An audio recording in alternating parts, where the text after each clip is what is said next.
पैगामात मौसूल हो रहे थे।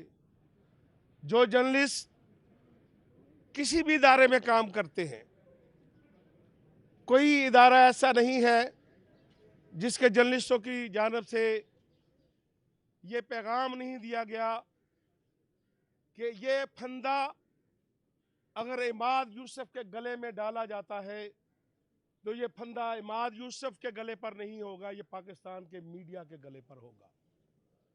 आज मैंने ऑनरेबल जज साहब की खिदमत में भी ये गुजारिश की थी कि इस्लामाबाद पुलिस ने इस केस को आम रूटीन केस के तौर पर डील किया है।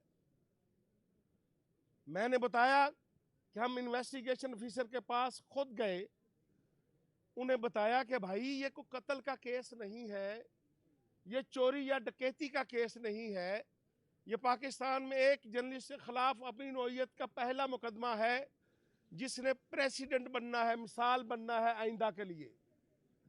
अगर आज एक जर्नलिस्ट के खिलाफ ऐसे मुकदमे में फर्द जुर्म ऐद हो जाती है जिसमें सजाए मौत या उम्र कैद हो सकती है, तो कल ये फंदा किसी दूसरे रिपोर्टर के गले में आ सकता है, किसी सब एडिटर के गले में आ सकता है, किसी कंट्रोलर न्यूज़ के गले में आ सकता है, किसी न्यूज़ एंकर या एंकर पर्सन के गले में आ सकता है। तो इसलिए इस केस को देखने के लिए आप, क्योंकि क्रिमिनल केस के एक्सपर्ट तो हो सकते हैं लेकिन मीडिया के हवाले से आप एक्सपर्ट नहीं हैं, आप पाकिस्तान के कोई टॉप लेवल के 4-5 मीडिया के लोगों को बुला लें, उनके सामने यह सारा केस रखें, उनकी ओपिनियन ले लें कि क्या इसमें इमाद यूसुफ का कोई कसूर निकलता है, क्या इसमें न्यूज़ एंकर का कोई कसूर बनता है। अगर वो लोग कह दें आपको, हमें कसूरवार ठहरा दें, तो हम ये बात मानने के लिए तैयार हैं। लेकिन मुझे बड़ी हैरानगी है कि इस्लामाबाद में बम धमाकों के केसेस साल हा साल से इस्लामाबाद के थानों में मौजूद हैं।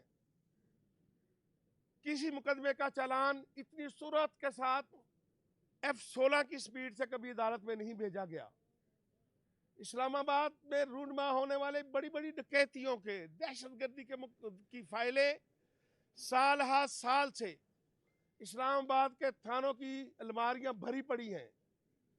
अदालतें नोटिस पे नोटिस देती हैं कि चालान पेश करें, चालान पेश करें, लेकिन उनका चालान तो पेश नहीं किया जाता।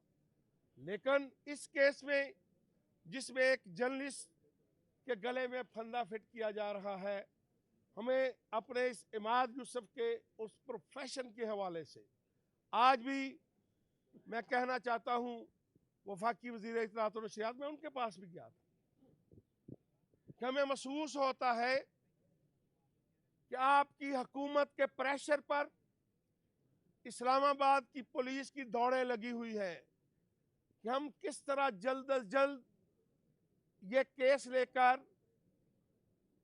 अदालत में जाएं और इमाद यूसुफ के गले में ये फंदा फिट कर सके।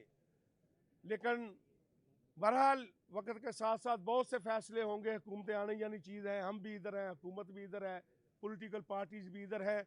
मेरी आज फिर अदालत से भी हमने रिक्वेस्ट की आई, मैं शुक्रिया अदा करता हूँ कि अदालत ने मौका दिया।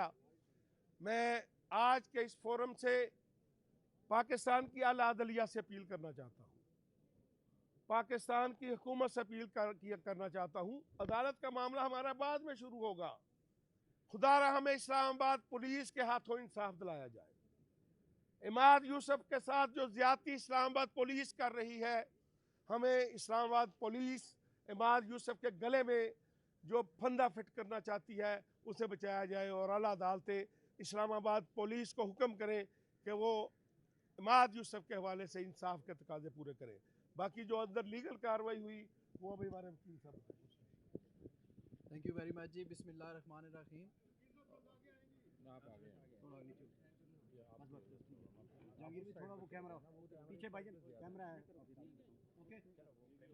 थैंक यू वेरी मच जी। बिस्मिल्लाह रहमान रहीम।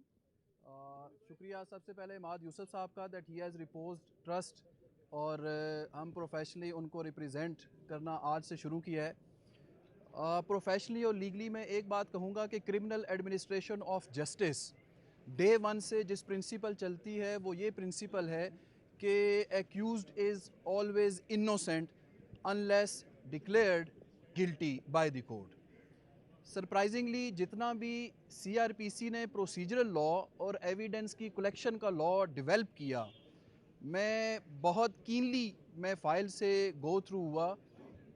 This is one of the I think so exceptional एक ऐसा केस है जो अमाद साहब के ख़िलाफ़ खड़ा हुआ है, इज़ माई क्लाइंट, जिसमें there is a photocopy, एक प्रिंट हुआ एक पेज है और उसके फेस के ऊपर अमाद यूसुफ साहब का नाम लिखा हुआ है।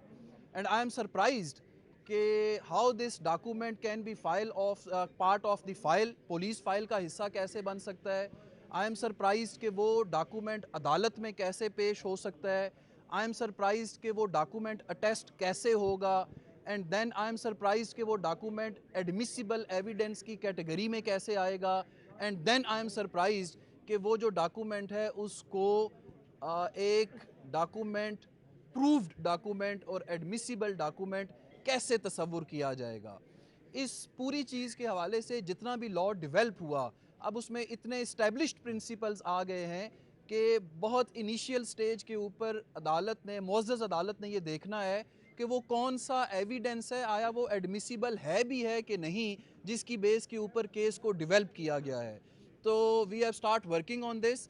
अल्लाह ताला करम फरमाएगा। आई एम सो डिटर्मिन्ड कि जो एविडेंस इस वक्त तक मैंने देखी है फ़ाइल में, that evidence has no roots, उनका कोई स्ट्रेंथ नहीं है, वो एडमिसिबल की कैटेगरी में भी नहीं आते हैं। और we are going to agitate these all points before the court and hope for the best. Allah ताला करम फरमाएगा। मैं ज़रूर ये कहूँगा, बीइंग प्रोफेशनल लॉयर हमारा एक बहुत करीबी एक ताल्लुक़ होता है। हम अपनी आवाज़ के ज़रिए अदालतों को रिक्वेस्ट करते हैं, हम वहाँ तक पहुँचते हैं और आप अपनी आवाज़ के ज़रिए पब्लिक को, लोगों को सच बताते हैं।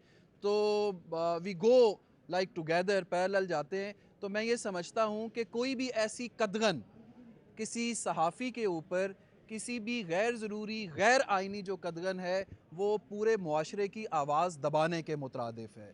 तो we are going to contest this case इंशाल्लाह in the court and hope for the best. Thank you very much.